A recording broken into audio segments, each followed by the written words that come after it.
Hai semuanya, Assalamualaikum. Kembali lagi di video reaction saya kali ini guys. Oke, mudah-mudahan semuanya sehat selalu. Nah, kali ini saya mau tengok video pembahasan tentang ini ya. Diam-diam jadi basis produksi mobil buatan Indonesia yang dijual ke seluruh dunia.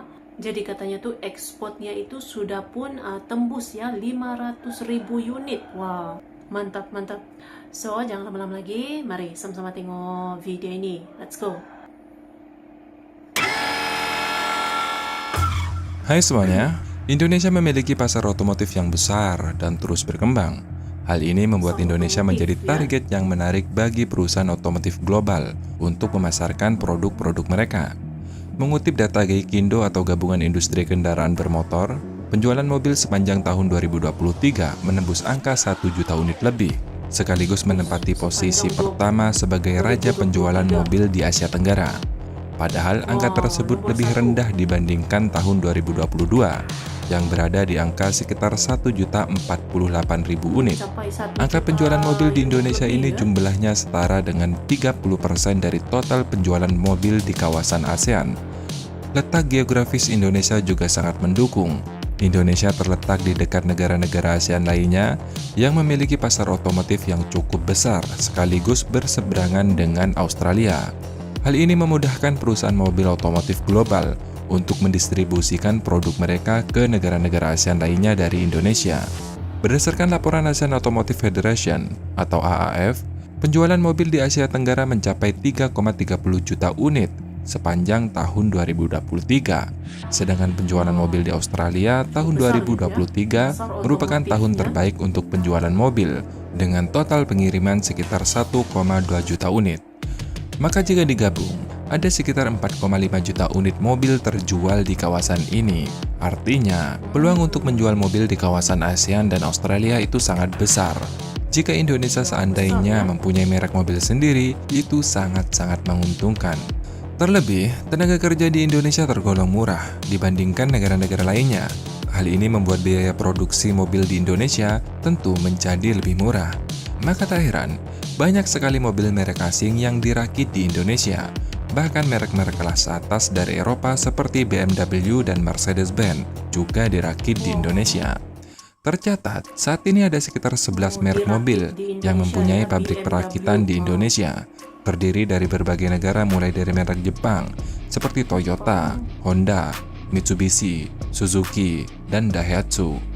Kemudian ada merek Korea, Hyundai, merek Cina seperti Wuling dan DSFK. Ada juga merek dari Amerika seperti Ford. Dan yang tak kalah menarik, juga ada merek-merek dari Eropa seperti BMW, Mercedes-Benz, dan MG Motor. Sedangkan yang sedang melakukan pembangunan pabrik ada sekitar 6 merek lagi, Neta, Chery, Vinfast, Citroen, Mazda, dan Ora. Namun sayangnya, dengan melihat peluang yang besar ditambah dengan pengalaman bertahun-tahun yang didapat dari pabrikan mobil asing, kenapa nih Indonesia hingga kini belum memiliki mobil nasional sendiri? Sebelumnya kita kesampingkan dulu tentang politik. Pembahasan kali ini murni hanya membahas bagian otomotif saja. Sebenarnya tidak ada standar yang jelas tentang apa yang membuat sebuah mobil dapat disebut sebagai mobil nasional. Ini bisa ditafsirkan dari berbagai sudut pandang. Apakah sebuah mobil dianggap sebagai mobil nasional jika diproduksi oleh BUMN, atau mobil yang diproduksi di Indonesia dengan campur tangan pemerintah? Jika definisi utama mobil nasional adalah mobil yang diproduksi oleh BUMN, maka jawabannya tentu Indonesia belum pernah memiliki mobil nasional. Namun, jika mobil nasional diartikan sebagai mobil yang diproduksi di Indonesia dengan campur tangan pemerintah, maka sejak tahun 1996, Indonesia telah memiliki mobil nasional yang dikenal dengan nama Timor. Tapi sayangnya, Mobnas tersebut tidak mampu bersaing dengan gempuran-gempuran ATPM lain. Kenapa demikian? Jawabannya terletak pada kita sendiri. Kecenderungan masyarakat Indonesia membeli barang impor dibandingkan dengan produk lokal juga menjadi problem yang sangat besar, sehingga mobil nasional tersebut cenderung cepat redup popularitasnya. Jangankan mobil yang pasarannya untuk kelas menengah, produk elektronik saja, misalnya seperti ponsel, masyarakat Indonesia masih menyukai produk impor. Seberapa banyak sih masyarakat kita yang memakai Advent, Zirek, Polytron, dan lain-lain dibandingkan merek asing? Ponsel asing pun dipakai untuk kebutuhan produksi juga tidak, paling cuma untuk sosial media saja. Kalau cuma itu, produk lokal kan juga bisa, tapi faktanya kalian tahu sendirilah. Supply chain memang sering kali menjadi alasan, namun itu bukan masalah terbesar yang kita hadapi. Jika produk lokal diminati, pastilah dengan sendiri pelaku usaha akan fokus pada supply chain atau rantai pasok. Kecuali kita mau meniru Cina dengan melarang warganya untuk membeli produk asing, kemudian membangun rantai pasok dengan baik sehingga harga produknya akan terjangkau. Tapi kalian tahu sendirilah masyarakat kita bagaimana, bro.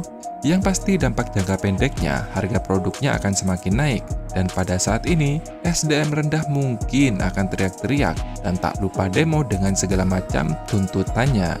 Padahal justru dengan pelarangan tersebut, industri di dalam negeri akan semakin maju, rantai pasok akan semakin baik karena setiap produk yang diproduksi ada jaminan laku di pasaran dalam negeri. Tentu bukan hanya untuk mandiri dalam industri, tapi harganya pun juga akan semakin terjangkau. Lihat saja Korea Selatan, mereka mempunyai brand Samsung. Jika mobil ada Hyundai, Kia, dan lain-lain. Apakah ada merek Cina yang berkuasa di Korea Selatan? Jawabannya tentu tidak. Lebih 80% di Korea Selatan menggunakan merek dalam negeri, yaitu Samsung. 15% dari produk kelas atas, yaitu Apple, tentunya untuk kebutuhan produksi. Padahal kita tahu, produk Cina terkenal murah, namun tak akan mampu bisa bersaing melawan brand dari negaranya sendiri.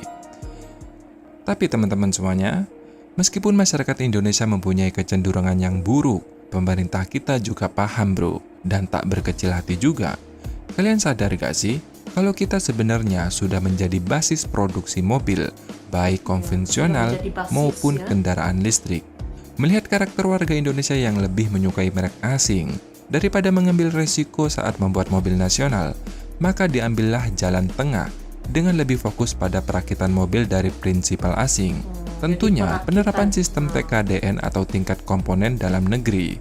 Mengutip pernyataan Menteri Perindustrian Bapak Agus Gumiwang Kertasasmita pada 15 Februari 2024 yang lalu, saat ini industri otomotif di tanah air didukung oleh 21 perusahaan industri mobil dengan kapasitas produksi total mencapai 2,35 juta unit per tahun.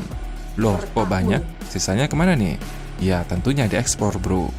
Sepanjang tahun 2023, ekspor mobil buatan Indonesia, atau kalau nggak mau menyebut buatan Indonesia, mobil yang dirakit di Indonesia lebih 500.000 unit, atau naik sekitar 6,7% dibandingkan tahun lalu yang tercatat sekitar 470.000 unit.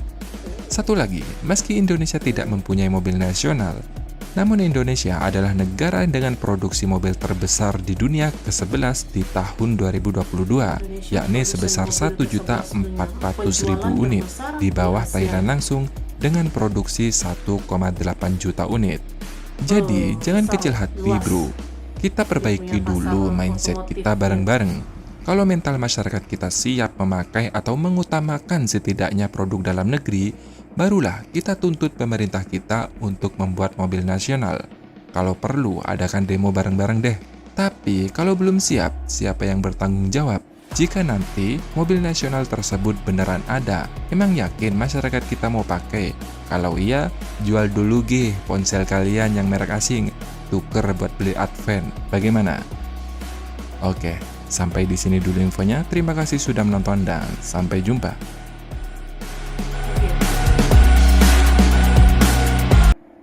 Jadi pasar otomotif di Indonesia ya cukup besar, cukup luas, bahkan ekspornya juga, ekspor mobilnya itu mencapai sampai tahun 2023 lah gitu kan, mencapai sampai 1 juta lebih lah gitu kan unit mobil yang sudah pun diekspor. Kawasan ASEAN saja itu wah nomor 1, begitu besar gitu kan.